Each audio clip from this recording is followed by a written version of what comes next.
注意看，这位阿 Sir 申请和老哥匹配，但只是瞬间便被拉开了数百米的距离，而老哥的车速一度突破了250公里每小时，这个速度让天上的直升机都有些顶不住。这老哥究竟犯了什么事儿，让本就车技了得的他还要如此拼八字？让我们来看看究竟发生了什么。警灯一开，悠哉悠哉，赶快去拿纸，蹲下就开始。欢迎收看《最后的自由》，讲美国老哥最后的自由。现在，南加州圣贝纳迪诺县的多位阿 Sir 正在追捕一位摩托老哥。20分钟前，他因家暴女友而被通缉，在与出警的副警长安德鲁·努列斯发生争执后，趁其不备对其开枪，随后便骑上摩托逃离了现场。而如此严重的事件，很快便吸引来了多架直升机和多位阿 Sir 展开追捕行动。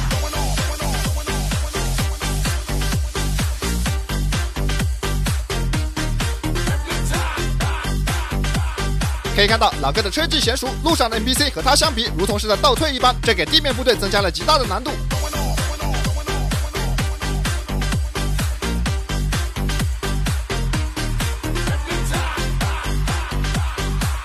此时老哥正用220公里的时速巡航，如此车速加上没有拉上拉链的背包口和随风摇摆的肩带，很轻松就可以联想到老哥在逃离现场时有多匆忙。而老哥不知道的是，他在逃离时看似随手的一枪，居然不偏不倚，正好击中了副警长的头。在此刻老哥一路狂奔的同时，这位中弹的阿 Sir 也正躺在直升机上被空运至医院。这起事件让本来命运没有任何交集的两人，此刻都在体验着生死时速。而性质如此恶劣的事件，为何到现在还没能看见地面的氛围灯？要知道，上一次朝副警长开枪的老哥可是这个待遇。在此刻孤零零的老哥看上去有天壤之别，这有2个原因。第一个是这件事情才刚刚发生，阿 Sir 们都在赶来的路上；第二个是老哥的车速实在是有些快，哪怕是道奇充电器，一时半会儿也很难跟上来。你再看看这老哥的技术，220公里的时速，还能在车流里面左右穿梭，甚至时不时奖励自己钻个车缝。这道奇充电器看了也只能说有心无力，哪怕是再多的地面部队，也根本就没有用武之地，只能看着老哥展示才艺。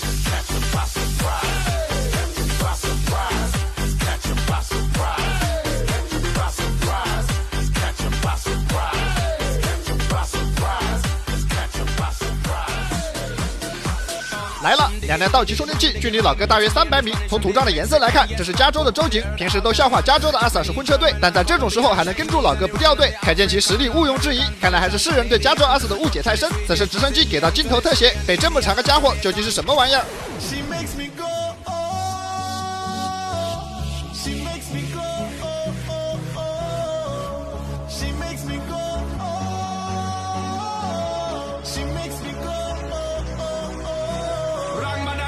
在拉开了距离后，老哥第一时间选择了下高速，直升机立刻给到广角，想看一下阿 Sir 的位置，没能出现在镜头之中，说明落后的非常远。而下了高速的老哥才刚刚转弯上桥，桥底便出现了一辆黑白涂装的道奇充电器，看来是落后太多，失去了目标。这是空中部队和地面部队的配合出现了问题，好像世人对加州婚车队的误解也没有那么深。当直升机发现阿 Sir 跟丢后，立刻向总台求助，呼叫了更多的地面部队。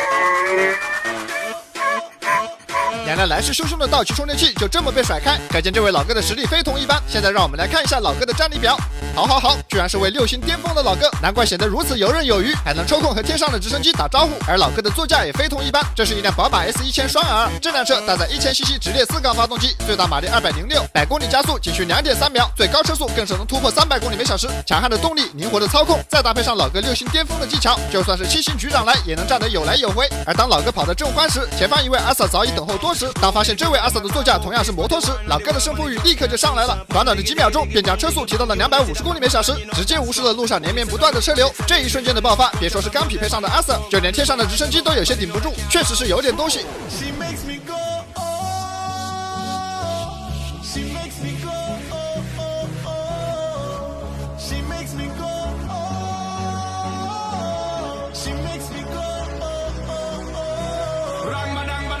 在和阿 Sir 拉开距离后，老哥适当的放慢了一点速度，看他在车流里面穿梭的样子显得十分轻松，仿佛朝阿 Sir 开枪的并不是他，这只是一次普通的赶路。而就在这时，阿 Sir 们接到了一个噩耗，中弹的副警长安德鲁·努列斯在空运至医院的路途中没能坚持住，重开了游戏。对此老哥并不知情，或许他也从未关心，但这个消息却是在阿 Sir 们的频道当中炸开了锅。对于队友的离去，阿 Sir 们深表痛惜，也开始各自发力，务必要将这老哥拿下。而随着老哥在车流之中一阵穿梭，本以为大幅度领先的他，一回头居然发现阿 Sir 跟得上来，看来队友的离去也给给了这位阿 Sa 动力，尽管时速高达200，但他依旧没有放弃。只不过想在直线上追上宝马双 R 是真不容易。老哥只是稍微发力，阿 Sa 便又一次被甩出了镜头的边际。老哥的提速之快堪比武汉降温的速度，所以晚上睡觉必须裹上神器小鹿泡芙被 Pro， 软乎蓬松，翻身也轻松。Pro 版保暖加倍，也更吸湿更透气。我这条才188，今年这儿最便宜，还保加1年，买贵退差。小鹿的3层隔离设计，用上下2层软红外发热面料生成暖翼，中间的超细纤维和3维立体结构负责锁温。我盖一整晚都很暖和，像开了暖气。旧棉被沉重压身，盖上手脚冰凉，时间久还会有味发黄。马上小鹿升级吸湿纤维和莱赛尔纤维，蓬松透气，排出水汽，爱出汗的阿 Sa 也不用再受气。7A 级的抗菌 A 类面料，加了控敏抗菌纤维，洗完澡就是一个贴贴，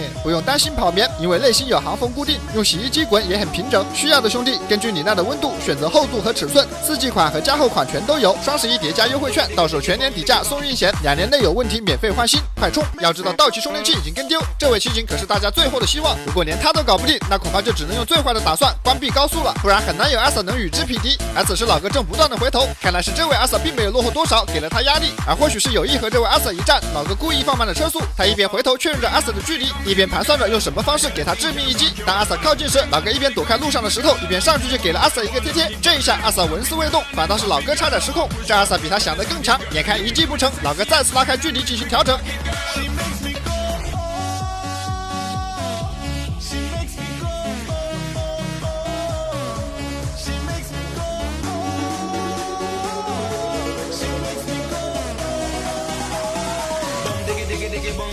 此时老哥再次拉开了距离，在他看来只有这位奇景能够威胁自己，所以必须得想个办法解决掉这个威胁。当他穿过桥底，前方出现一辆道奇充电器，他甚至连看都没看一眼，而是依旧在确认奇景的位置。就在这时，他再次冒出了一个大胆的想法，朝一位阿 Sa 开枪也是开，朝2位阿 Sa 开枪也是开。于是他把心一横，解开背包开始掏家伙。如果能将这位阿 Sa 彻底摆脱，再从前方下高速进入市区，那他就有机会摆脱直升机，完成逆天的翻盘。而就在老哥还在调整之时，意想不到的事情发生了，他蹭到一辆不起眼的轿车，摔了个人仰马翻。而此时的时速高达110公里每小时，这个速度稍有不慎，他就会追随阿 Sa 的步伐重开游戏。只不过有些蹊跷，半步七星的大佬又怎么会犯这种低级的错误？让我们重新看一下，在靠近这辆车时，老哥已经提前做出了躲避的动作，但从这辆车的行车轨迹来看，他已经左打压到了黄线，这是故意上来贴贴的。事后调查才知道，这辆车并不是普通的 NPC， 而是一位正在下班路上的阿 Sa。不仅如此，他还是安德鲁的好友。听说了好友的离去，他悲痛不已，选择了这样违规的方式对老哥进行了 PID。但也正是这及时的举动，拯救了另一位阿 Sa。而直到老哥停下来，才知道他的身后有多大的阵仗。镜头里面看到没有涂装的，全都是无标识警车，这阵仗也不亚于上一位老哥了。由此可见，对于伤害队友这件事情，阿 Sa 们真的是零容忍。而这位老哥虽然被 PID， 但是头盔抵挡住了绝大部分的伤害，被直升机空运至附近的医院进行救治，已经脱离危险，情况稳定。而等待他的将会是来自正义的审判。当晚，整个加州警察局为这位英勇牺牲的阿 Sa 举行了隆重的哀悼活动，无数队友都为这位阿 Sa 感到惋惜。而想必最为难过的还是他怀着孕的妻子和2岁的女儿。人们永远都不知道意外和明天哪一个先来，往往我们能做的就是在有限的时间里面给重要的人无限的爱，珍惜每一天，诸君共勉。